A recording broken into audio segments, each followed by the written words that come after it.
Hello and welcome to Golf on Tap. I am not Jack Bushman. I am Tony Marchese alongside Ross Baran. We have a very special guest in the house tonight, Monday Q. Ryan, thank you so much for joining us. I've been looking forward to this interview personally for quite a long time, as Ross has probably hinted at.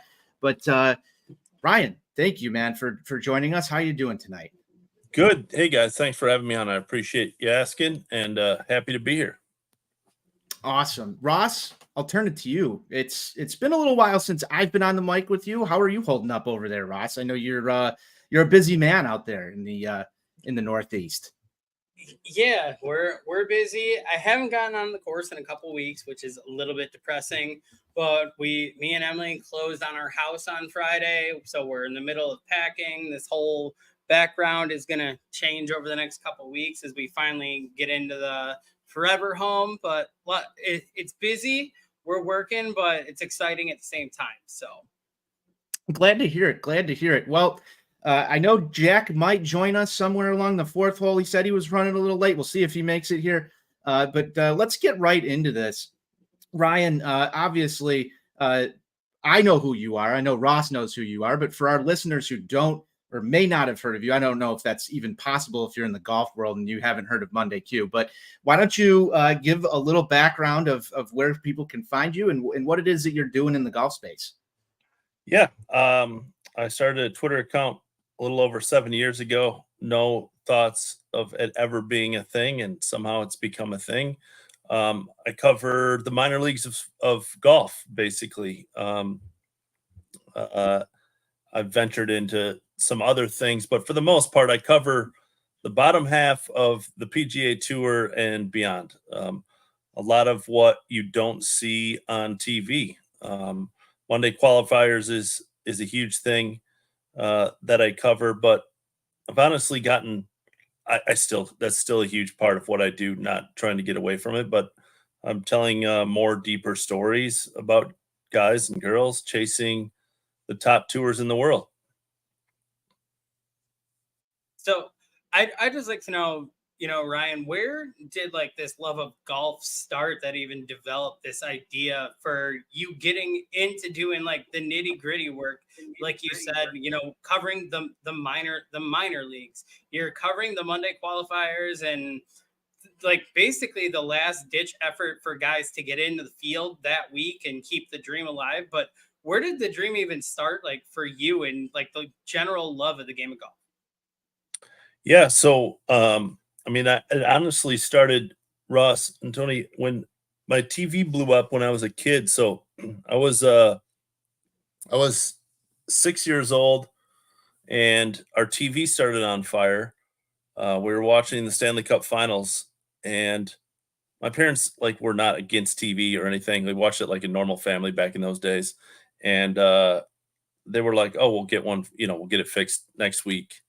We'll get it fixed next month." And we never got it fixed. My parents didn't have a TV for 32 years. And so we grew up, we lived on a golf course. And so I really just didn't have a ton to do, small town America. And my dad took me out golfing all the time. He was a good golfer, single digit handicap. And, he was the CEO of a small company. And I always say this is, I didn't understand as a kid, as we all don't, the dedication it took. But my dad came home most days at 5 o'clock. I'm sure he had a lot of other stuff to do and took me golfing, 5 nights a week. And we went and played 9 holes. We started on 3 where we lived. We'd finish on 2 and come back to the house for dinner. My mom would have it late. Both my brother and sister are older than me. So by the time I was 8, they were out of the house and to college. So it was, just me and my parents for a long time. And because we didn't have a TV and I love sports, I got all of my sports information from the newspaper. This is obviously pre-internet, and you just learn so much more than you do watching Sports Center. And so I remember just reading the bottom half of Nike or buy.com or whatever it was at those time, and just wondering, how do those guys make it, and what do they do? And then in high school, I got to play with Greg Kraft. You'd have to be a real golf nerd to know who Greg Kraft is, but his one PGA Tour win.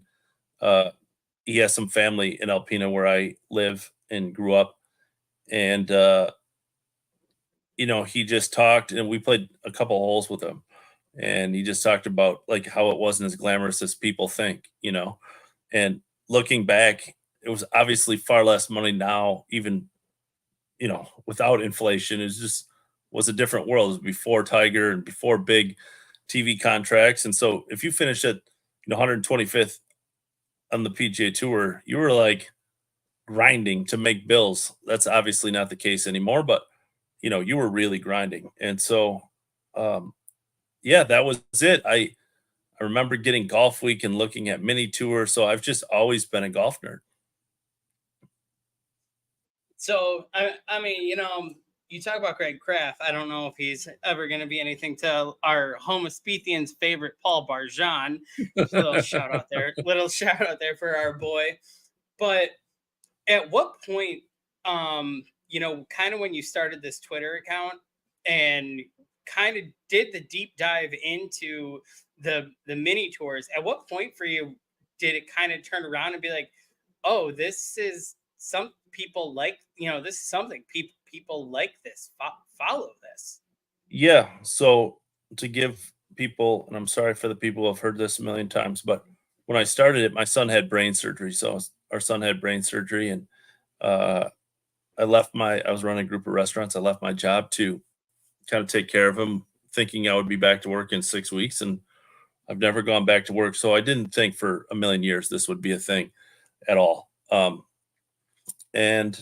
But I remember around the 10,000 mark. And again, I remember calling my wife at 1,000 at work and was like, I have 1,000 followers, and 1,000 might as well have been a million. Cause like, I never thought more than a couple hundred people would follow me. Again, I'd caddied on many tours as something to do once in a while. I'd like some inroads into the golf world, pro golf world, but it wasn't like I was connected. I mean, I knew 10 guys, right? And so I mean, 1,000 might as well have been a million. And then I kept some time off. I like delayed going back to work, and then it just grew really fast. I remember the PGA Tour started following me at 10. They don't follow me anymore, ironically. But at 10,000, they were around my 10,000 follower, not exactly, but around that. And I was like, whoa, this might be a thing. And I had no idea. I don't have any of my own social media accounts. I was never really a social media guy. I never had Facebook. And so I've learned this all kind of on the fly. It's been the craziest of rides. It really has. But I think looking back, guys, I say this all the time. It's like we've all been to a lot of us have been to a minor league baseball game. We know it exists. It's structured. The baseball teams talk about it. This guy got called up from AAA. It's like a structured system in most sports. In golf, it's anything but. There is a little bit, but very rarely on a broadcast. No one gets called up. They earn it.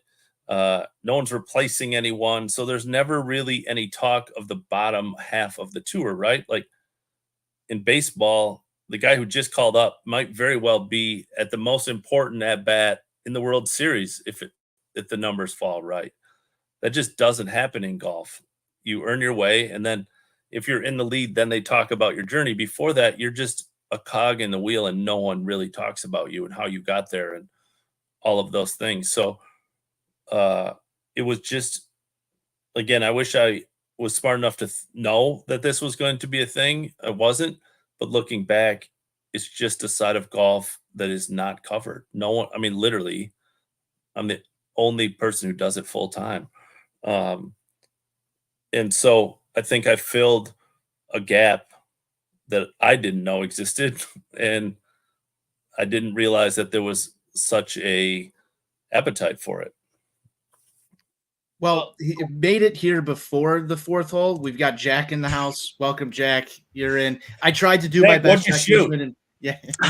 Negative, which is important. So, did they tell All you the right. situation that was going on? I don't know if you No. heard about the afternoon that I had. I got a text probably about an hour ago that my brother tested positive for COVID, unfortunately. Oh, So, shit. I had to do a little bit of a mad scramble to go see if I was positive myself because I didn't want to get anyone else, sick or anything like that. And I also got a weekend ahead of me. So, like, trying to figure out if I'm still going to have a weekend ahead of me. Fortunately, though, I dodged a little bit of a bullet there, keeping my fingers crossed that my mom will be able to do the same. So I apologize for joining you guys late. Ryan, thank you so much for taking the time to join us, man. Of Really course. appreciate Happy it. to be on. So what have you guys, I have caught up in the last minute. I don't want to ask a question that has already been asked. Ryan, I have heard you talk about a little bit, you create the creation of the Monday Q info account and whatnot. The first question that I wanted to ask you, sorry to just insert myself into this convo fully, but was the website hand in hand with the creation of the account? Did that come after? And if so, how much longer after did that kind of become an idea that you wanted to do? Yeah, so I had a website right at the beginning, and it's just I'm not a tech person. I thought I had no idea what, and I hate this word, but like I had no idea what the influencer world looked like. I didn't know like how to make this. So I had a website for a while, and I was doing it all myself. I wasn't making no money at all. So like to have someone to like run a website was out of the question. My wife was a nurse working in during COVID, and I was at home, you know, not making anything, tweeting about Monday qualifiers. So, and she was the one who has kept this going. To be fair, I said like I'm going back to work numerous times, and she's like, "No, you're not. Like, That's you know, awesome. you're gonna keep it going." So, she's been amazingly supportive. So, but like just from a financial aspect, I was like, I'm not spending any money. So I had a website for a while. It's just pointless because I didn't know what the hell I was doing. And then I went to Fire Pit, and then the current Monday Q. You know, I've invested some of my own money, and you know, I've brought people on to help me do it. So it's been relatively recent for the newest version of MondayQ.com. Yeah, it just takes there's a lot more going on behind the scenes to try to create your own business than you think. You know, you're like, oh, I mean, people think like, oh, you have, 200,000 followers, you must just make money. I was like, not really. I don't. It would be You got sweet to if it figure worked out that ways. way. You gotta, yeah, Really would. you gotta, yeah. Can attest to Dollars, that. followers do not equal dollars. So you I got to was gonna figure out a say way to make it work. our own Mr. Marchese can attest to that with the grind for the past several years of On Tech Yes. Sports. Yeah, yeah. But You know how it works.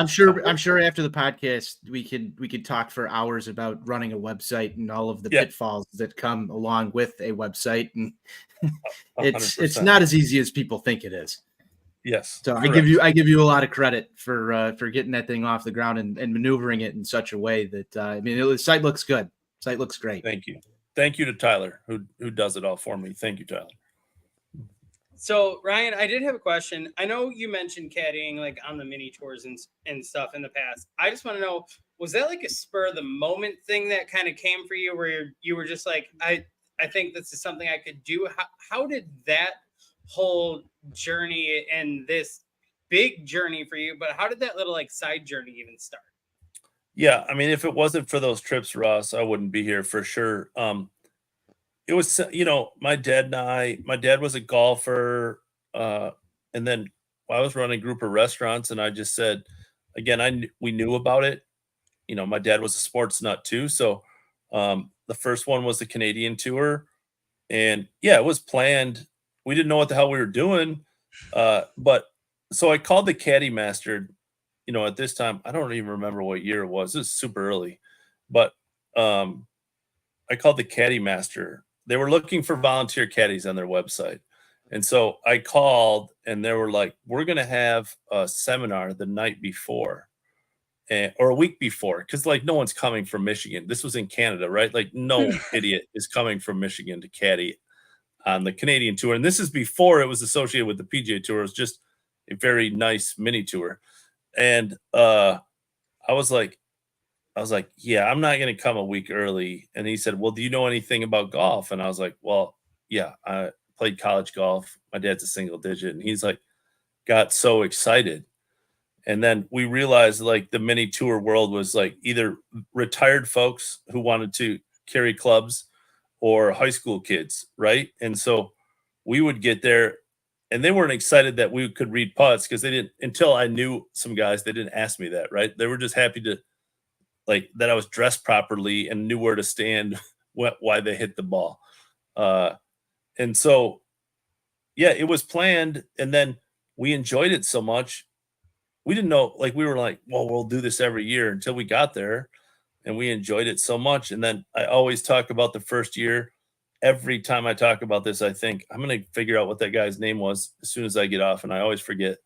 My dad and I we'd camp. That was our tradition during the week that we caddied. And I had thought, I mean, again, I had those conversations with Greg, but I never thought about what life for these players looked outside the course, right?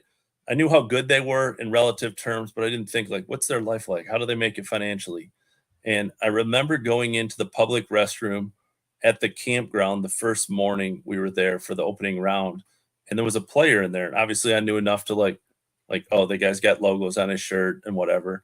Like, are you a pro? And he's like, yeah, I'm playing. And he's like, I said, what the hell are you doing here at this campsite? And he's like, this is how I make it, man. And he's like, I pull my pop up and I drive to every event, you know? And I was like, I mean, I must have like just like had my mouth open. Like I just never thought about it. And so I'm not sure if it wasn't, I mean, I'm 100% positive. If it wasn't for those trips, I wouldn't be here for sure. And outside the course became as fascinating to me as on the course.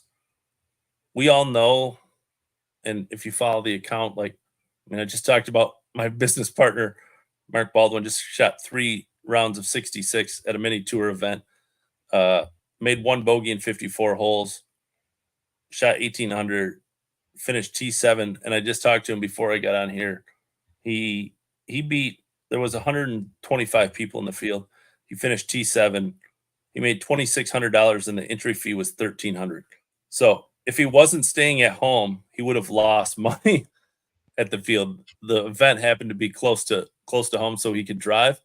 But yeah, so we knew about the talent, but the outside stuff became, you know, again, I bring up Mark a lot because I know him. He's a great friend. I mean, he lives at his mother-in-law's vacation home and he has a kid and is, you know, they grind to make it work. So I think that those trips made this whole thing a thing. Like we got to see outside the course. You know, I tell this story, Ryan Yip, and I caddied for Ryan, who now is a coach at Eastern Michigan, was for Kent State for a long time.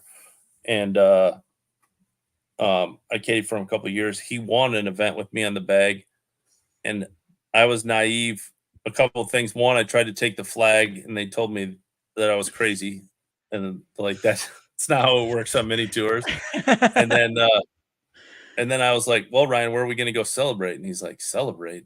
I got to get to the next event, dude. I got like a 2-day drive, you know." And he's like, threw the big check in the back of his Honda, and went on his way. So those definitely led to this for sure. They were amazing events, and my father's gone now, and they were amazingly rewarding and fun. It was, and we will do it one day, but we're trying to arrange a place where father's sons, mother's daughters, whatever, can come and caddy like my dad and I used to.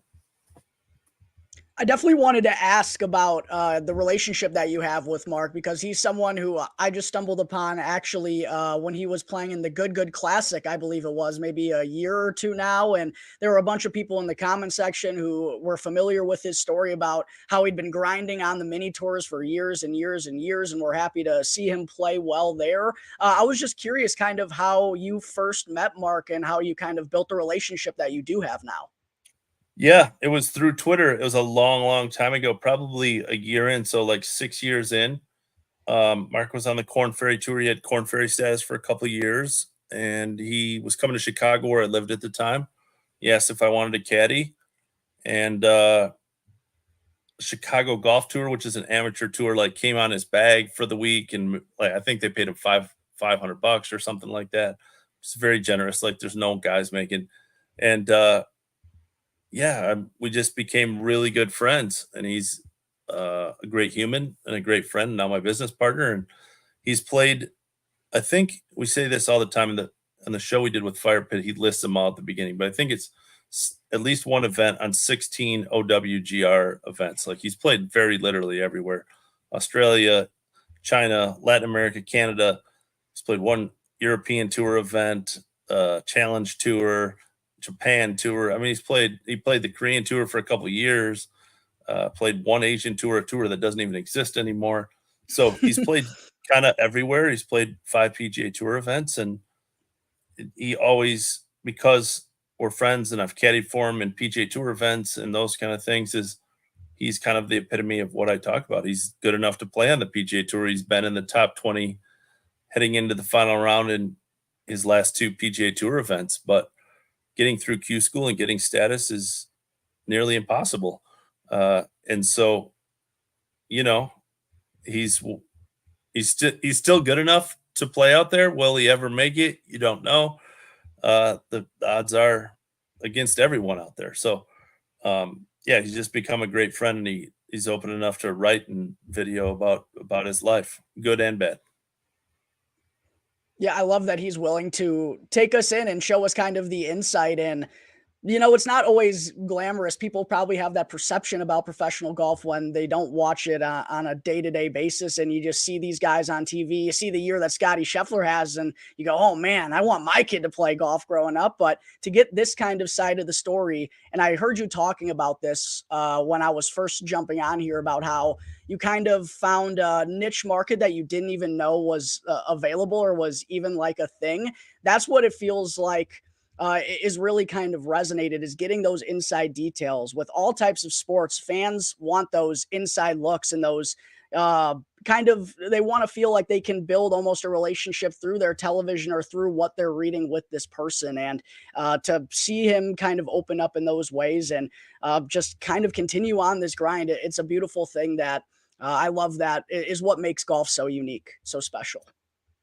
Yeah, thanks. And I think a lot of sports, golf included, do a poor job of telling the entire story. It's hard to do in a broadcast. I definitely get that, but I think golf probably has the most going on that's not on your TV. You know, most sports are right in front of you, but golf, I say this all the time, is at most PGA Tour events, the most pressure and the most important rounds are the ones that are not on your television. You know, Rory winning the Wells Fargo means literally absolutely nothing to him in the scheme of his career. I'm not saying at that moment it doesn't mean something, but the guy who finishes 10th to get another start or made the cut at some event to keep his card, like that is like truly career changing stuff. So, again, I think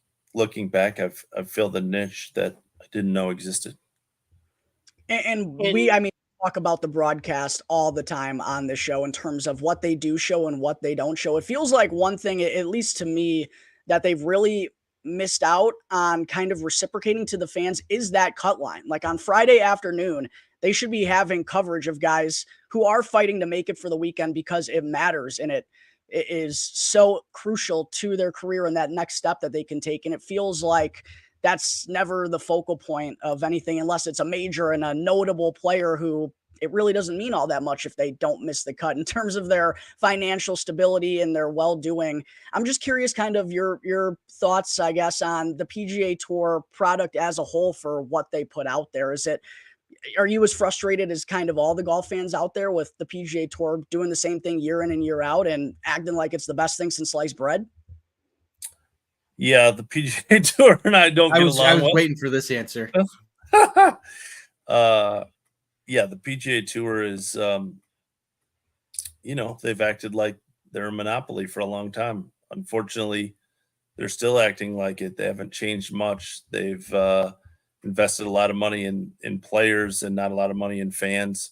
And I think eventually it will catch up with them. This is obviously you could do 5 broadcasts or 5 podcasts on it, but the split has obviously affected everything greatly. But the PGA Tour bears a lot of responsibility of why golf is split right now. That's just the end of the story. And I'm not sure much has changed since the split. They just kind of have gone on status quo. I don't know. I don't have the answers of what they could have done to change in that short of time, but they definitely bear some responsibility of where we're at and the declining ratings and the declining interest in pro golf. Just all there is to it. We could fill 5 broadcasts with it, but the PGA Tour, I would beg fans to tell me something innovative that the PGA Tour has done for its fans in the last X amount of years. Walk and talks is, they always point to walk and talks like, yeah, walk and talks have happened in every sport for 10 years. They've been interviewing NBA coaches in timeouts for 30 years. It's not that innovative. And the only reason it's innovative is because players that are on the PGA Tour realized that there was a competitor now, and they needed to say yes to do their fans. And that's kind of a sad look that they've said no for so many years. So I would beg PGA Tour fans to tell me something innovative the PGA Tour has done for its fans in a long time. And my favorite part is like you specifically point out like the walk and talk and how they try to say it's innovative. Okay, but like you're walking and talking with Mackenzie Hughes, who is in T25 in the 4th round of the Canadian Open or whatever. It's like, no, we want the walk and talk from like the dude that's like in 3rd and making a charge right now. What's going through your mind? Like, but no, we're gonna pick the one that's like no one's in contention, way far down. Like, cool story, bro. Like, we appreciate you taking the time, and it's cool to hear a tour pro's perspective in the moment. But like, Mackenzie Hughes at this time is not in any sort of contention right now. This just doesn't make sense. You're just picking a random guy. Yeah, and I think, again, I appreciate the players being open to some things. I just don't think some credit, fine, but walk and talks is just. I'm not sure we should like really hang our hat on that. And I think people have very little. It's not shown on TV, and unless you're inside the ropes, there's a lot of boring times in a golf tournament, even when you're in the middle of it. Like Mark and I talk about politics and joke around about fans and other players and everything. Like there's a lot of downtime in a professional event. We would be happy to have something to do between shots. So again, it's appreciative of the players doing it. I think it's a nice addition, but by all means it's good. I don't think it's that innovative. Not to put you on the spot, but do you have any innovative ideas that you'd like to see implemented? Yes. I wish broadcast anything. Yes. I think there should be, a Friday, a cut. There should be multi-channels. Again, we have cameras everywhere. Like, they've done this and they should continue to do it, but they, have the Bryans on a thing, have No Laying Up on, have channels where you can do it. You have all of these broadcasts going on anyway. You have cameras in the space, like go do it. Again, I'm not trying to say, I know this costs money, but we're throwing billions at the top dollars. Like the Masters has had every shot for, I don't even know, 4 or 5, 6 years. Like it just like why are we not working towards that? Friday is obvious. Like no one watches Friday. You have to be a dedicated golf fan to watch a Friday broadcast. Like I can't tell you the last time I turned on a Friday broadcast of a PGA Tour event. So like have a cut cam, tell what that means, tell stories around these guys, do something like anything. I'm in for anything different than what is happening over and over again, week after week. Like this would be a great week, right? Like next week, Sanderson Farms. I love Sanderson Farms. I'm going to be locked in. Not many people are going to be locked in. So try anything. I don't care what you do. Like just try anything different. Like no one cares in the scheme of things about the Sanderson Farms Championship. So do something, anything. And I think what's I- offensive too, sorry, Ross. I think what's offensive too is the diehard fans don't get rewarded. The people who are actually trying to tune in don't get the full coverage that they want to see. And that's what's most infuriating is the average day fan and the diehard fans both lose here. Everyone loses. I think the perfect place to start would be we just have Ryan on a Monday Q cam at Sanderson Farm. What does making the cut mean for this guy's career that's been grinding it out for the past several years? Yeah, I mean it's I'm not holding my breath that the PGA Tour is ever going to reach out to me. I have an article coming out next week that will probably drive home that the PGA Tour will never reach out to me. But yeah, it's I'm a fan of that. it's yeah, they're a very close shop. They still have a lot of the attitudes they had as a monopoly, and that's very unfortunate. And I hope that changes. I hope it changes from the players. There's a lot more changes coming to the PGA Tour pretty soon. A lot of good sources that have made this. It's just not a lot of great changes coming, and I hope that someday soon the top players wake up and understand that they got to be unselfish and bring this game together. And I also understand for the Patrick Cantlays, Tiger Woods, Jordan Spieth of the world that are on the pack. This is the best it's ever been. A lot of top players are gone. They're making more money than they've ever made in their lives. They're getting everything they want. And this is a inherently selfish sport. And so to ask with all of those things going on for them to be unselfish and put some of their money towards the fans and bring the sports together is a lot to ask. It's easy for me to say that I would do that if I was in that position, but I'm not in that position, and I kind of understand the position they're in.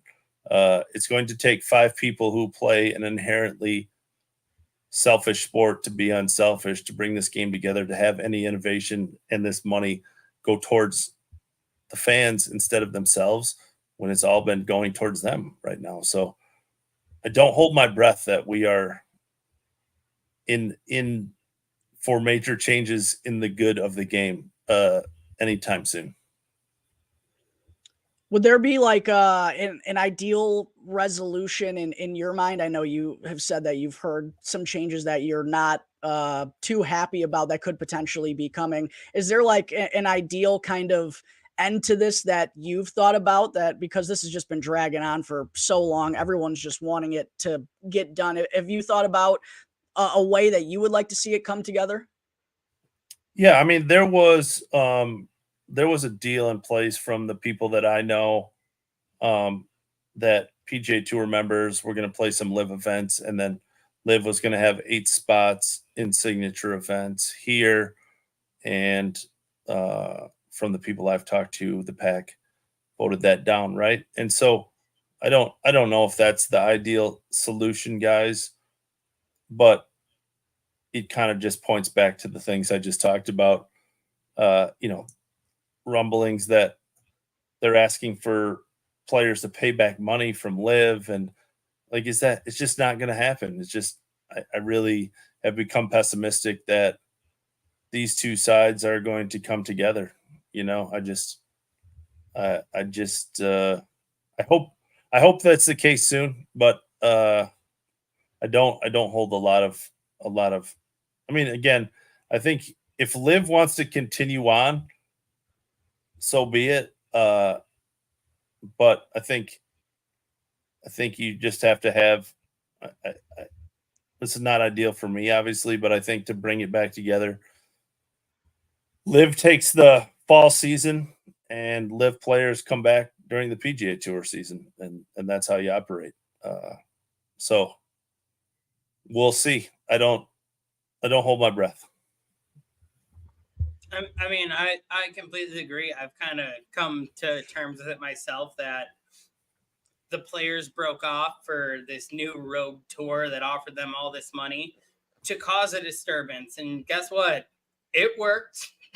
It 100% worked. And really, the only way to go forward is you give them a path back and they keep their money because it worked. But it worked. It caused a big disturbance, and the only way it ever is really going to work is you have to let them come back somehow, and they get to keep their money because they went over there to cause a disturbance and they won. It's just it is what it is in a way.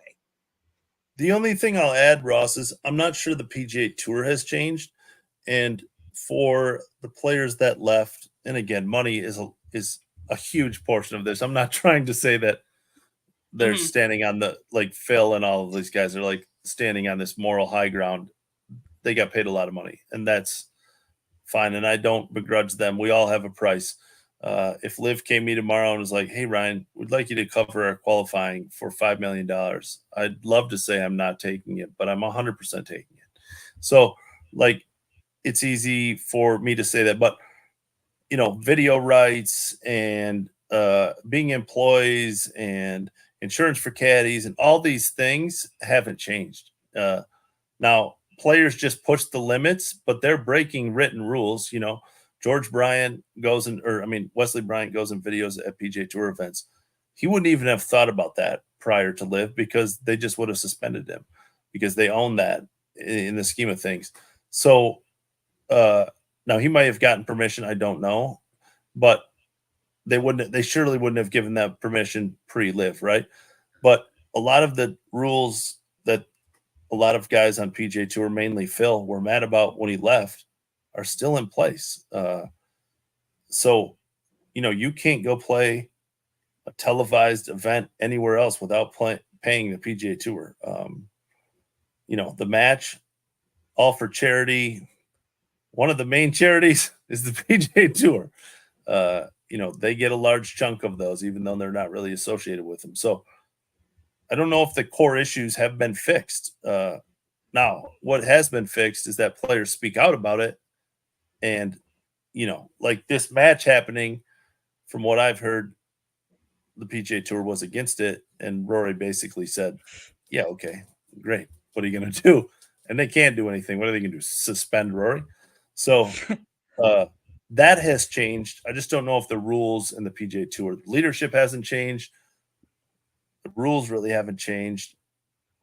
So if they were to come together, what has this breakup really accomplished? All it's accomplished is that the players speak out more, which is good. That's not a bad thing in general. But if there's one tour again, then the PGA Tour kind of takes the same power they had back before. So again, I'm very pessimistic in any short-term resolution. It literally what you just said reminds me of like when Tiger and Phil like did the match, and initially it was going to be televised for like $10 million, and obviously this is all like pre-Live stuff. And the PGA Tour is like, you guys can't play for $10 million, and they respond like, why? And they're like, because $10 million is more than the highest purse we hand out all year. You guys can't play for that. So they came back and they're like, that's why we're playing for $9 million. Yeah. I mean, I'll tell this story. I don't know if anyone's told it. I might break it here on the thing. I'm sure someone's told it, but I worked at Fire Pit. We were broadcasting an event with Fred Couples and Xander. This is pre-Xander winning any majors. And Dean Wilson. Dean is an obscure golfer, older golfer, won a couple times on the PGA Tour. We were going to live stream it, and PGA Tour called Fred Couples and told him that he can't go out on the golf course because we were going to live stream it. They called Xander and said he couldn't go on. They still went on. We live streamed it, and Fire Pit didn't get a media credential to the PGA Tour for 1 year. And I don't know if they fined Fred and Xander. I don't know any of that. And all of that was we didn't make any money from it. We lost money on it, Fire Pit, which we did a lot of things that lost money, but the players weren't paid. It all went to the caddy fund at Go Hell Park. And this is what the PGA Tour is fighting. So, there just isn't a lot of, just don't have a lot of sympathy for the PGA Tour, quite frankly. Don't blame you. My question is, and you might not have the answer for this, but why do they feel like they're doing such a good job? Why do they feel like they don't have to change? Like, what is honestly telling them that they're like crushing it or doing a good job, that they can keep going down this path? Is it the same people who have been in power there for a long time? Like, what is it? Because Not the their metrics. the diehard golf fans and the numbers will tell you you're not doing a good job. So where does this like idea that we're doing good? It's like I don't know if you've seen the meme of the guy with the fires going on in the back of his house and he's sitting there drinking a cup of tea saying everything's fine, I'm fine. It feels like that's kind of the act that the PGA Tour is going with from my perspective. Yeah. It just seems to be from the outside, not a very well-run organization. And I think that's a lot of people, a lot of yes men and women in the room. And so things don't change. And now they have billions of dollars to kind of back up that they can make it longer. Again, my article on Monday will drive home the disorganization and the lack of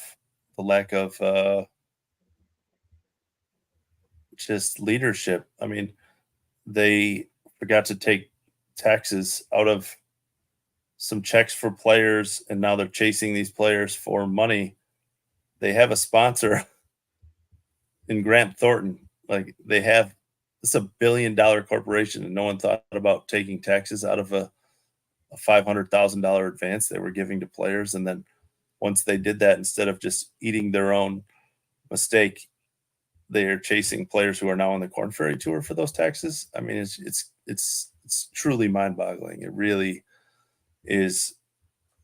I know nothing about taxes, nothing, very literally nothing. And if I'm going to hand someone a check for $500,000, I would go like, what am I supposed to do with the tax situation here? And ask someone way smarter than me about what I'm supposed to do. And the PGA Tour just handed them over and then realized they'd made a mistake. And so,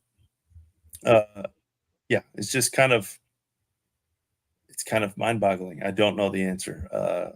There's a lot of the same people in the room, and again, not sure things are going to change anytime soon. So, Ryan, I have a question for you. We could easily go about the future of the PGA Tour for, like you said, another 5 podcasts. Sure. Just right here with you and in your opinion. I need to know, in your opinion, with what you are specialized in and what your role is, who is the future of the PGA Tour with these next guys, and why is it Frankie Sappin? Yeah, Frankie is going to be a stud. Frankie is going to be a stud. That's all there is to it. I mean, he does everything well. I would not be surprised to see Frankie win pretty early next season. He's good on camera. That's something the PGA Tour desperately needs. A lot of young guys. A lot of the time, I love Scotty. He's not bad on camera by any means. He's just a normal dude, and that's great. And he's wonderful. He's not like it was great to see today. Honestly, it was wonderful to see that he went after Tom Kim, not after him, but like it did some trash talking. The tour desperately needs some personalities. Desperately, Ludwig's great. Doesn't have a lot of personality. Nick Dunlap, amazing. Doesn't have a lot of personality. Just quiet. That's not a criticism. They're just like not out there, just super quiet. And so Frankie is outgoing and good on camera, and he's a stud. He's gonna win. He's gonna win a lot. So in my opinion. Excited to definitely see Frankie Sapp, and been hearing about him in the pipelines for these last couple of years. And so I got a big win last weekend as well. I did want to ask you though, Ryan, just some like mini tour legend type stuff. I'm sure you've got boatloads of stories from over the years and just wild situations that you've probably found yourself in. But when I ask you about that, just kind of crazy stories or crazy journeys that you've embarked on, what are kind of the first ones that come to mind, or the ones that you'd be willing to share here on the podcast? Yeah. I mean, there was a fight at a Monday qualifier. That was amazing. That one ended up on Fox News. I mean, the little details, I'd have to pull up the story, but the dad of the kid that started the fight was holding players back from breaking it up with a putter. He eventually put the player in the chokehold and made him say uncle, which is something I haven't done since I was 8. The police were interviewing the one player who wasn't arrested or assaulted up the 10th hole. I mean, it's all truly unbelievable. Yeah, there's been a lot of cheating stories. There's been a lot of mini tours not paying players. There's a lot of stories I forgot. I mean, there's crazy stories. The mini tour world is the Wild West of golf. I've got one for him here, Jack. In terms of, you've watched probably some good golf. My favorite posts that you throw out there are some scorecards that may not look so good. What's the worst round you've ever seen out there at a Monday qualifier? Oh, good. Yeah, this one was at a pre-qualifier. I think it was 121. A lot of times, there's a lot of scores that will get close to that eventually if they would let them finish around, but very rarely either the other players in the group bring it up to the section and they pull them off, or the guy quits, and because if he posts it, then people will know the gig's up. But a guy got done, got all 18 holes, and I think he shot 121, and he had a score of 2. He made a birdie, and then he made a 17 on the next hole. And the 2, according to the players I talked to that were in his group, they think it was his first birdie ever. And then the next hole he made 17. So it happens a lot, and I need to do a deep dive. One day I will, when I have time, of like what makes these guys do this. I think there's 3 categories. One, they're just screwing around, right? They lost a bet in fantasy football, or they're just messing around. I think there's a portion of them that think that they're going to play it with PGA Tour players on a PGA Tour course, and it's only $250 to enter a pre-qualifier. So they think that they're going to be like paired with, Sean O'Hare or something, and they're going to play some great golf course for $250, which is not. And then the third one, and the one that I would be interested in writing an article, is they think they're good enough, right? Is like they shot 72 with 6 mulligans at home one time, and they were like, oh, well, I can probably get through a Monday qualifier. And then they go out there and shoot 110, don't know the rules, aren't that good anyway. I would love to talk to those people, because it's definitely a portion of these people. It's just like, yeah, I shot 73 the other day. I'm sure I can get through a pre-qualifier. It can't be that hard. So I think those are the 3 categories, but it happens every. Yeah. I mean, a guy, I was looking before I came on, I was looking at pre-qualifier scores at Q School. Now, these people have spent $3,000 to play Q School. I mean, there's a guy, I think he's in Texas. I'll have to look it up, but he shot 93, 94 so far in the first 2 days. Like, what in the hell what has happened in that guy's life to think, like, you know what I should do? That's the story we need. Yes. Yeah. It's like, I should spend $3,000 and travel to Texas and try to play in Q School. And he's the very reason we have a pre-qualifying stage in Q School now. It used to not be a thing, but enough people signed up, like this guy, the PGA Tour, fair to them. They can't do it. Can't vet everybody. And so they just came up with this, and they're like, this will definitely prevent people from signing up, but it has not. It is not. I was going to ask you what the like if there's any pre-screening for anyone. Is there a a certain handicap Yes. check or So what goes into signing yourself up for a pre-qualifying event? Yeah, the way around it is you just click pro. So no, if you're an amateur, you need below a 2.0 handicap to sign up. But if you click pro, you don't have a handicap. Now, what's supposed to happen, and it's impossible, and no one will ever do it, is if you turn pro, then you can't play in your member guest or amateur events, right? But if Ross signs up, clicks pro, no one ever knows that he played in the pre-qualifier.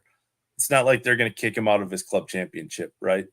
So there's no harm in clicking pro. No one's like, oh, Ross turned pro for that one pre-Q event. He can't take the $500 credit for finishing first in the championship flight. So there's no real downside to turning pro for people.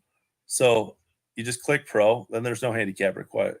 And then there's 10 pre-Q sites or something like that with 75 each. So the PGA Tour, to be fair to them, doesn't have time to search 750 people. Their deterrent is that it costs $3,000, and there's still some idiots who do it. So I hope that. Are you shooting a Monday Q so soon, Ross? I Ross. was gonna say, Tony, I'm gonna need on tap to just fund me to $3,000, and I will go do this just to say we did. We'll see. There's no pre-qualifier.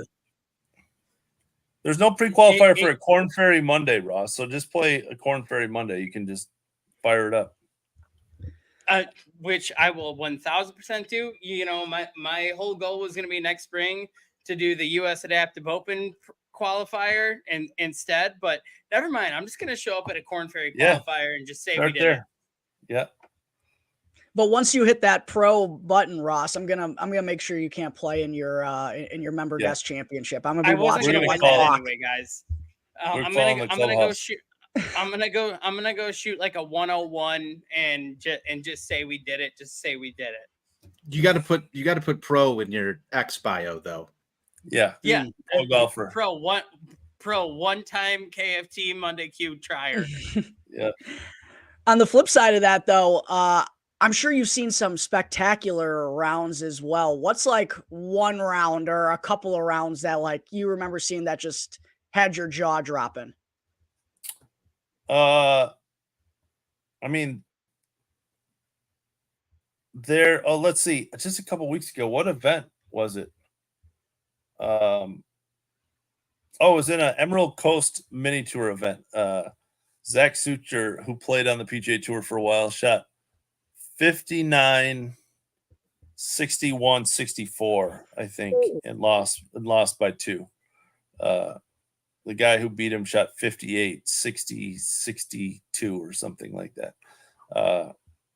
And I mean, it's a 6,500 yard course, but it's still insane.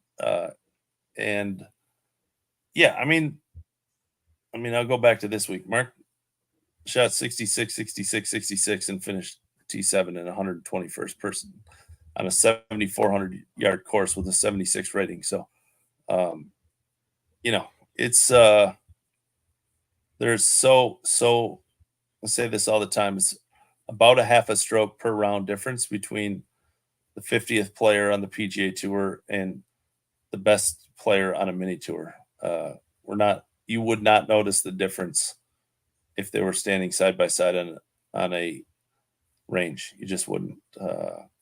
And quite frankly, if you interchanged them, the best mini tour player could keep his PGA Tour card a good portion of the time. So there's just a million great golfers in the world that you've never heard of.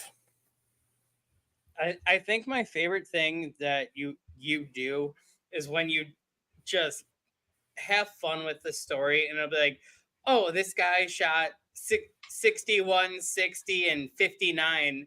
But he also finished third because the two guys shot 57 and 58 today. So he's actually not going to move on. And no matter what I do, Ross, there will always be one guy's like, what? Oh, the course was easy or whatever.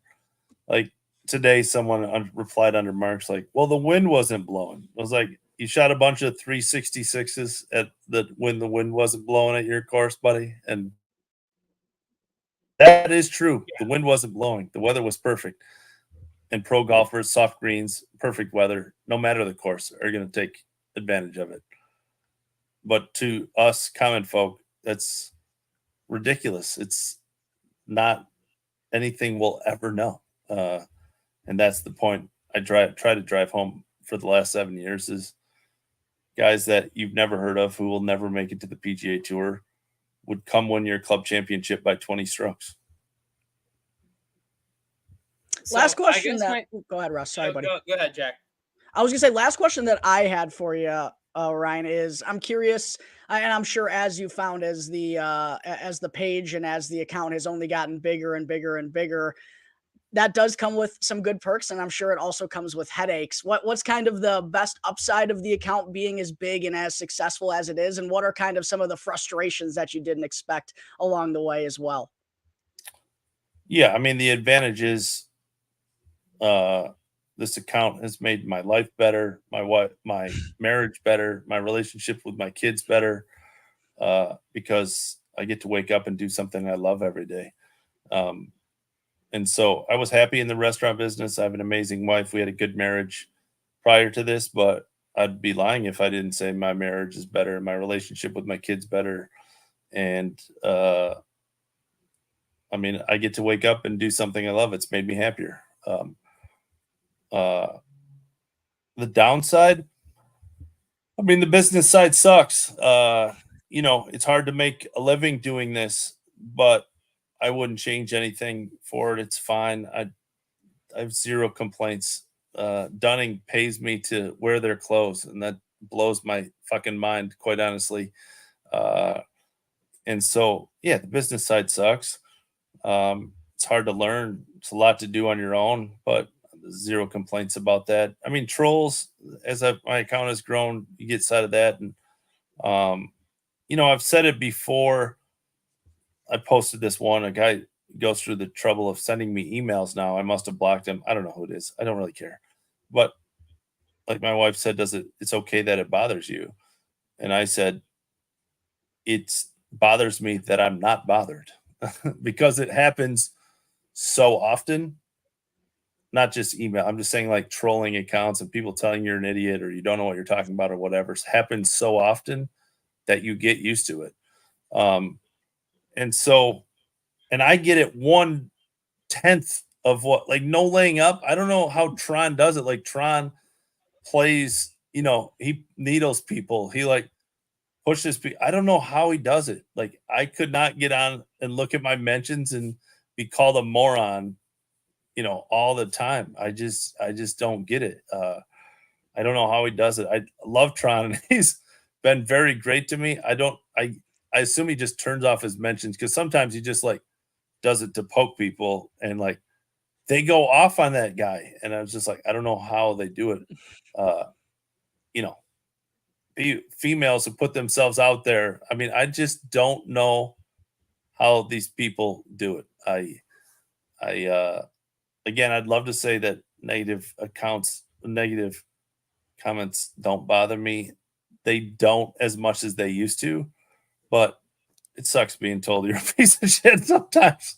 But the good far, far outweighs the bad. I've started a foundation to help high school teams in need. It's amazing, rewarding.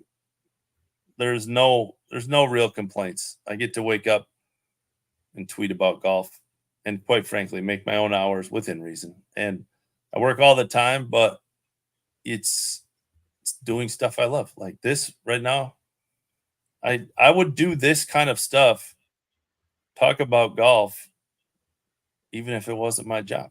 I'll just be talking with my buddies. This is what we did. So it's what all of you guys do. I still do it. Like I get off this podcast, Mark and I have conversation, friends and I have conversations. It's what we talk about. Like I go to my men's night here. There's 30 guys. And obviously they want to hear stories from me because I have, but we just tell golf stories. Like we just talk golf. And so It happens to be my living, and that's insanely lucky. Yeah, and I will say shout out to Dunning Golf for you. I don't know if you saw a couple weeks ago, I shot my shot randomly, and I was like, hey, do you guys need a one-handed adaptive golf like podcast sports writer? And I shot it out there being like, it's gonna already be embarrassing when they don't respond. And then they responded even worse and were like, we'll get back to you. And I was like, oh, you guys buried me. I'll That's put you in gold. connection with him. I'll be like, hey, this is one-handed guy I know. Hook our boy up. Yeah, that Yeah. that would be awesome. But Ryan, I guess my last question I had for you is, after all the progress and everything where the brand has gone for you, where are you looking hopeful for the future for the brand of Monday Q to go like in the next 5 years? Yeah. I mean, short term, definitely more video. You know, I don't make anything on articles, so everybody's doing YouTube. I get that, but we'll do more video. We'll do it around that, and then, you know, the pipe dream. The if I won $10 million tomorrow, I would do one sport at a time and find someone that is passionate about the minor leagues of baseball and basketball and hockey and darts and tennis, and build a case of the tennis and a case of the baseball. Because at the end of the day, I really am just telling human interest stories. I'm not telling golf stories. And, you know, I'm a huge hockey fan, and you know, there's guys chasing pro hockey in Turkey and Iran and Russia and all of these places to play in the NHL. And those stories, you don't need to be a hockey fan to be engaged in those stories. So, yeah, if I won the Powerball tomorrow, I would find someone that loves the minor leagues of those sports, and they have to be out there, and hire them and let them write and tweet and do videos around chasing the dream on any sport. Tony, you got anything else? I know we're at about an hour here. Yeah, I've got one last one for you. If you had to give a piece of advice, just one concise piece of advice to someone starting out on their journey, whether that be writing, doing video, it doesn't matter what sport, but you've taken your account to great heights. It's awesome. You're doing this full time. What's one piece of advice that you would give for, you know, young aspiring content creators out there? This is easy, Tony. The piece of advice is the only one I'll say all the time. I get asked this question by a lot of young people that ask me and on podcasts a lot. Do what you're passionate about in the sports world, right? Like 98% of the stories I still write or the stuff I still tweet about is stuff that interests me and that I'm invested in. And that has come, I hope, has come across in my account. It's stories I care about. It's stories I want to write. So I write better stories. I'm interested. I'm engaged because it's what I want. You know, I got a call maybe 6 months ago from a guy who's like, hey man, I think the sports world is missing a podcast about this. And I was like, have you been interested in that? And it was like, no, but I can learn. It's like, no, you can't. You can't learn passion, right? And so if you're interested in farm animals, do it about farm animals. And if it takes off, so be it. But trying to fill a niche in the sports world that you think needs but you're not passionate about, it just won't work, in my opinion. So again, every article, it's changed a little bit because I write stories that I think are important now. They're not like, oh, I want to write this, like this one coming Monday. I don't like, oh, I'm so excited, but I think it's important to write, so I'm just as engaged in it. But like the human interest stories and one, those are ones that I would talk about with my buddies if they weren't. So that's my piece of advice, is just do what you want, and if it works out, it does. If not, it's okay too. You can have a podcast with 100 listeners and it can be very rewarding in your life. You know, I would guess I love what I'm doing, but you know, there's a business side to it. At 10,000 followers, I was just ecstatic that I got to talk about golf. There was no business side, there was no nothing, and so it's okay to have a podcast with 100 listeners that are super engaged and love what you do. And if it grows to 1 million, great. If it grows to 105, that's okay too. Well, Ryan, definitely wanted to thank you one more time for making the time to join us on the podcast here today and for all the work you've done throughout the years, kind of covering the unknowns and the underdog stories of the golf world. And there's so many out there. There's so many great stories to be told. And I know so many people, clearly based on the success of Monday Q Info and the account, really enjoy these stories. So thank you so much again for the time. And I know we're all definitely looking forward to more stories ahead, and in particular, that one that you've teased on the show multiple times that's coming on Monday. Yeah, thanks, guys. Thanks for having me on, and I appreciate it. Keep doing what you're doing. Appreciate it. To anyone who, I'm sure everyone who's listening to this, with it being a golf podcast, is probably familiar with Ryan and Monday Q Info. But if you don't already, go and follow at A Case of the Golf 1 on X. Check out Ryan's website, mondayqinfo.com. Such great stories being told all the time. A good one that we all need to be on the lookout for Monday as well. And definitely want to thank everyone who tuned into today's episode. If you joined us live, definitely appreciate it. Make sure you go and follow Golf on Tap on Apple Podcasts, Spotify, wherever you listen to your shows. That way you can catch all of the latest episodes. And again, go and follow at On Tap Golf on X. We greatly appreciate all of your support there too. Until next time, thank you again, Ryan. Greatly appreciate it. Crack 'em, lock 'em, everyone. Have a great rest of your night.